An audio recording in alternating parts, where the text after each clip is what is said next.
Nagsagawa ng rollout at pagpapatupad ng twin best practices na BWAP o Barangay Women and Children Protection Desk Action Partners at BWAW o Barangay Women and Children Protection Barangay Desk Action Officer ang Isabela Police Provincial Office sa pamumuno ni Police Colonel Lee Allen B. Bauding, Provincial Director, at sa pangunguna ni Police Captain Perlaez Pagulayan, Chief Women and Children Protection Desk Isabela PPO, na ginanap sa Community Center ng Barangay District 2, Benito Sullivan, Isabela kahapon, ika-3 ng Disyembre nitong taon. Dinaluhan ito ni Honorable John Paul Azur, Municipal Mayor ng Benito Sullivan, LNB President, mga miyembro ng Municipal Social Welfare and Development Office, daycare teacher, barangay health worker, VAUSI desk sa iba't ibang barangay, mga punong barangay ng San Mariano, Isabela, at ang buong suporta ng Benito Sullivan Municipal Police Station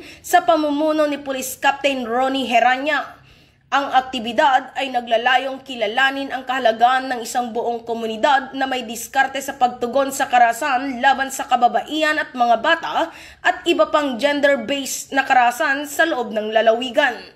Ang pagkakaisa na ito ng Local Government Unit, Philippine National Police, Municipal Social Welfare and Development at iba pang stakeholder ay para palakasin ang pagtutulungan para wakasan ang karahasan, maproteksyonan ang mga kababaihan at ang mga bata. Mula dito sa Lambak ng Cagayan, ako ang inyong Police News Network Correspondent, Patrolwoman Jerilyn Colico, alagad ng batas, tagataguyod ng Balitang Pulis.